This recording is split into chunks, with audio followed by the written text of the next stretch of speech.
In 2023, Brian Lee O'Malley with friend and co-writer Ben David Grabinski teamed up with Japanese animation studio Saru to release an anime based on O'Malley's cult classic comic series, Scott Pilgrim. While in 2010, Edgar Wright's live-action film adaptation of O'Malley's work kept close to its source material, Science Saru's Scott Pilgrim Takes Off proved to be a subversive reimagining. This video isn't really about any of that.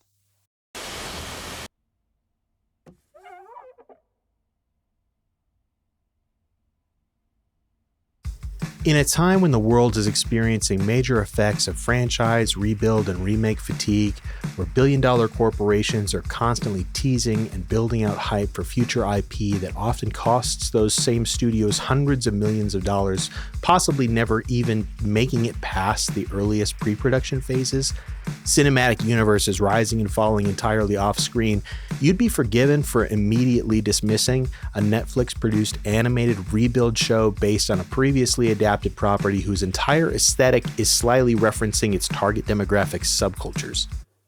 It would be a mistake, but an easily excusable one. But this video isn't about any of that either. This isn't a production history, a media analysis, or even a summary, really.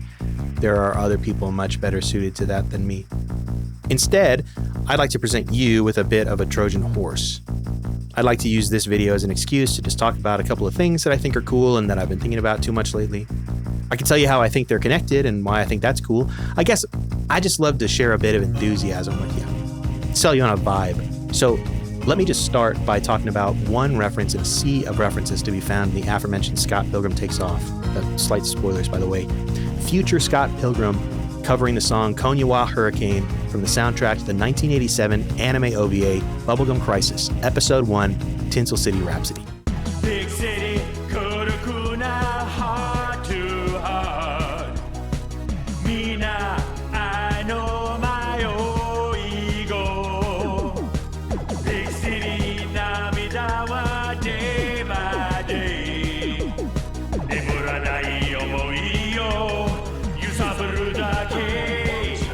Konya wa hurricane, anata ni hurricane. Sutaetai no loving you. Konya wa hurricane, kanjite hurricane. Sugao no mama touch. It's a bop, right? Over 100 views. Here, in the present, Bubblegum Crisis is a lot of things. Multiple anime OVAs, several TV series and spin-offs, a video game, a tabletop role-playing game, a JPEG Mafia song. But in 1987, there was just a single episode of a new OVA. OVA. Now that's anime code for original video animation. Part AMV, part Super Sentai, part Cyberpunk, it's this anime that the team behind Scott Pilgrim Takes Off chose to highlight with an extended musical scene, Will Forte giving the performance of a lifetime. Bubblegum Crisis has a long history and influence that stretches across the histories of both the cyberpunk movement of the 80s and 90s, as well as the birth of the anime invasion of the West during the same period. And prepare for the invasion. At its best, the original 8-episode OVA, which was published between 1987 and 1991, is purely distilled camp from that era. A lovingly constructed tribute to its influences. It's a girls in mech armor fighting evil robots series full of Cronenbergian body horror and brutal grindhouse-style violence, sleazy fan service, and a killer soundtrack.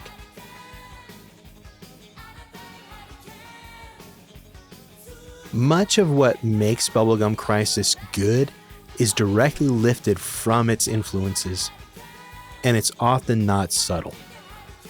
Which brings us to the song Konniwa Hurricane.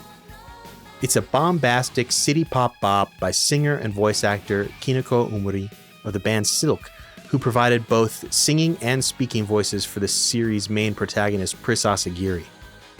For my money, this scene is the defining moment of the entire franchise right out of the gate. It's pure city pop glam, contrasted with the grimy robotic violence that the series revolves around.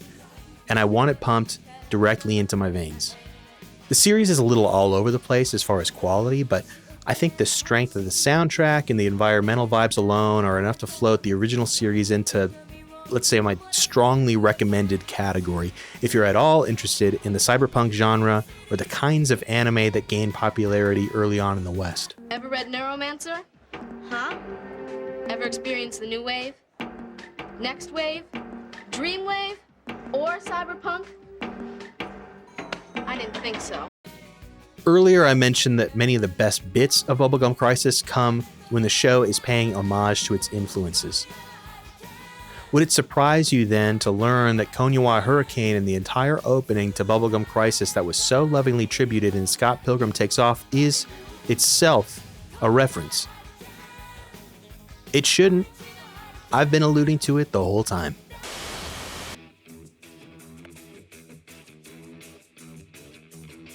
Welcome to literal 1984 and the American box office flop, Streets of Fire. Directed by Walter Hill, a prolific filmmaker known at the time for flicks like 1979's The Warriors, and in 1982, Eddie Murphy's debut film 48 Hours. The hell kind of cop are you? You know what I am? I'm your worst fucking nightmare, man. Streets of Fire is a self-proclaimed rock and roll fable. Is it a musical? Kind of, but not really. It's like a 50s action movie then. Again, not really. What it is a film dripping with so much cool it should be illegal. The plot is extremely straightforward. In an anachronistic town, in a perpetual state of just after or sometimes during rainfall, our hero with the mysterious past, Michael Pere, is recruited to help save his ex-girlfriend, a rock star princess Diane Lane, from a gang of leather daddy bikers led by Willem Dafoe, who kidnapped her during a charity concert performance put on by Diane's current boyfriend, Rick Moranis. People ask me what the story is. I say the Queen of the Hop has been kidnapped by the leader of the pack, and Soldier Boy comes home to do something about it. Or, yeah, that. Thanks, Walter. Also shouts out Amy Madigan, who strongly argued for and eventually convinced Hill to cast her in the originally penned male role for the character who eventually became McCoy. Said, look, I like the part of Mendez, and I want to play that part, and I think it would be a real good idea to have a woman play the sidekick, you know. Putting on career-defining performances to this day. Not to give anything away, if you know, you know. Unfortunately, with an opening weekend of just under $2.5 million against a reported budget of about $15 million, and that's just for the wet downs, the film was an utter failure at the box office. However, anime OVAs weren't the only entertainment crossing international waters in the early 80s. Magazines like Omni, which first published works by cyberpunk godfathers William Gibson and Bruce Sterling, among many others, had its own Japanese edition from 1982 to 1989. Seminal visual artist Jean Giraud, aka Moebius' work, could be seen through both the American and Japanese issues of Starlog magazine, directly influencing everyone from Jodorowsky to Miyazaki.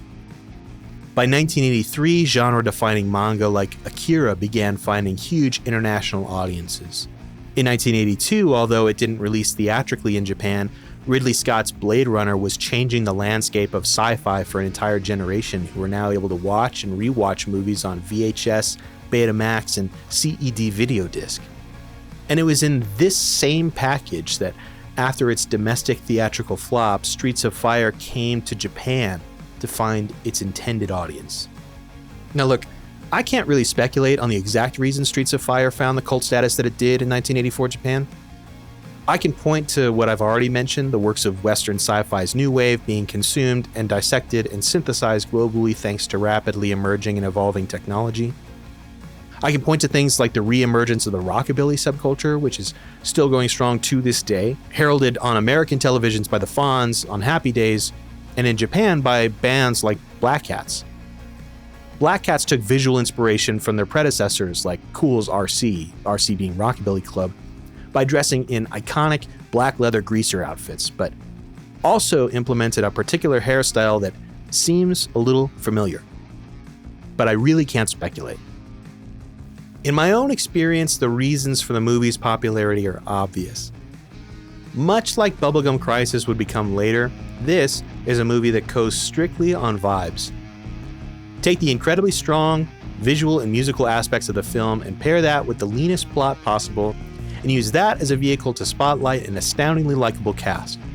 Then you take that film and you pair it with the behind-the-scenes featurette that had also begun circulating through Japan, which included not only a look at the making of Streets of Fire, but also music videos for 3 of the original songs included in the film.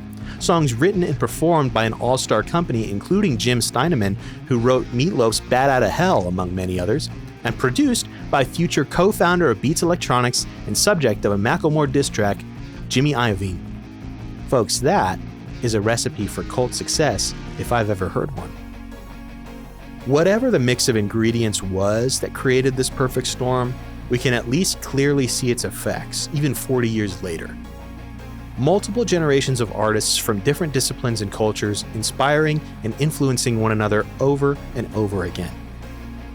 When examined closely, there's a through line, like a silver thread that moves through these American pop fiction and genre films to Japanese manga and anime, music and niche subcultures, video games, tabletop role-playing games. Oh yeah, I haven't even mentioned that Mike Pondsmith, creator of Cyberpunk, also published a TTRPG based on Bubblegum Crisis. All of that, and a cartoon by a Japanese studio based on a Canadian comic book. Okay, we've spent a little bit of time together now, right? Can I ask you a question that I've been thinking about? At this exact moment in time, a moment where corporations and conglomerates are actively trying to erase and destroy media that's old, obscure, unprofitable, where AI-generated slop inundates and threatens to enshitify every aspect of our lives in the name of infinite shareholder profit. What, if anything, is the role of the enthusiast, the lover, the otaku, the artist?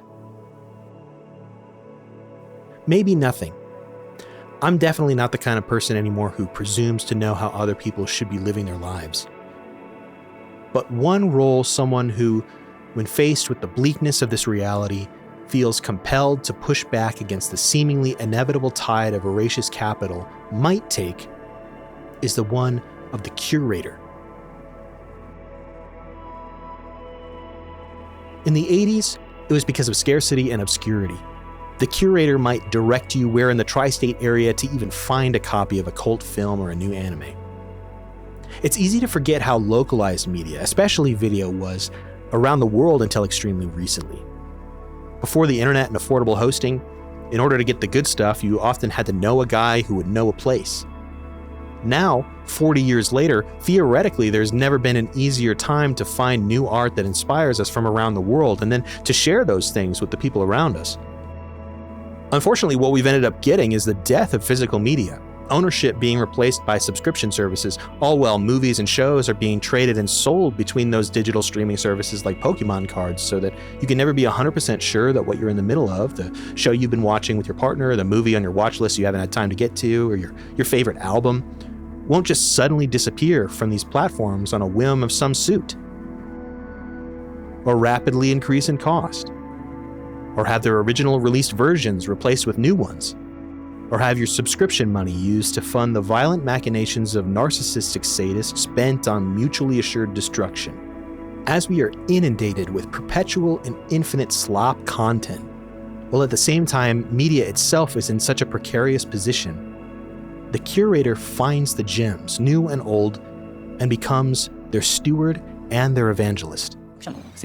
ブライアンさんがその日本の90年代ぐらいのアニメが好きっていうインタビューかなんかを見たんで、原作の後書きだったかな。はい、それでなのでちょっと90年代の日本のアニメーションの表情とかもちょっと入れてみたりとかしました。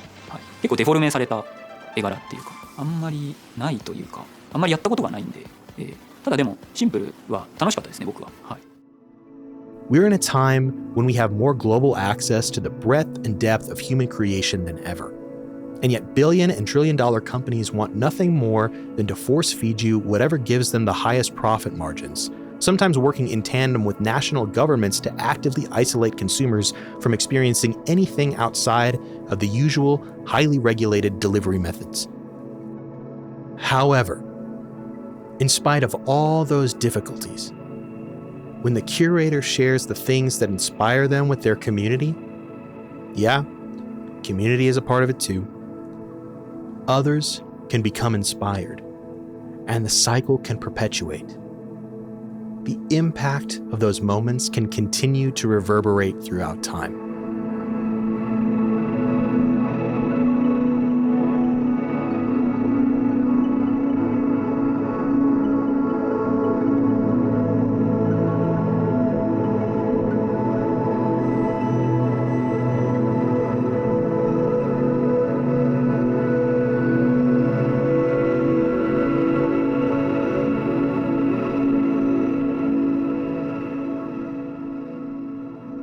I want to keep exploring these ideas with you.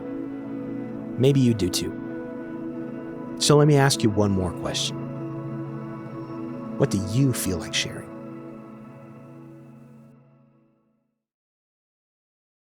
I love sharing some of my favorite anime movies with you.